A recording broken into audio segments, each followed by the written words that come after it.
Sveiki, čia vėl aš Giedrius Gintaras. Labas tėtė. Kaip laikaisi? Kokios yra aplinkybės tavo?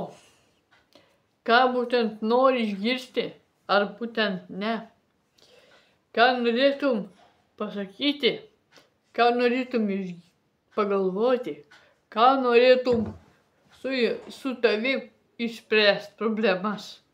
Ką norėtum su tais jaunais daryti? Ką norėtum būtent su manim? Ar pirkti dar ką nors, ar ką nors užeiti ir apsiprekinti su manim? Ar ką nors norėtum iš manęs dar gauti? Ar būtent nori, kad tau viską turėtų, kad tau viskas ką duotų? Ar tu būtent nori iš tikrųjų, kad tave mylėtų, gerbtų, stiprintų? Nebūk pasveikęs, tėtė.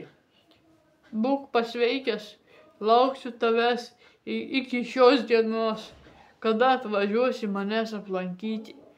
Tada galėsi tu ir turėti tą savo dalyką. Ir todėl, kad tu esi ne vienas savo gyvenime, tu privalai manim tikėti.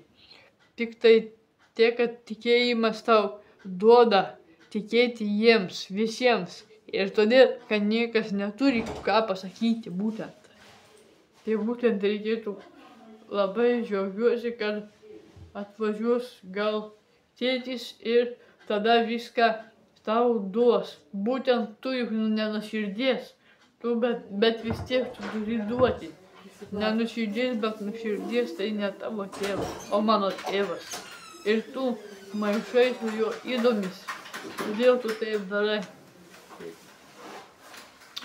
O dabar yra vienas dalykas, yra toks, džiaugiuosi, kad atvažiuos tėtis ir ką nors atveš. Ir todėl dabar turiu savo eigą. Čia su jumis buvo Giedrius Gintaras ir ate.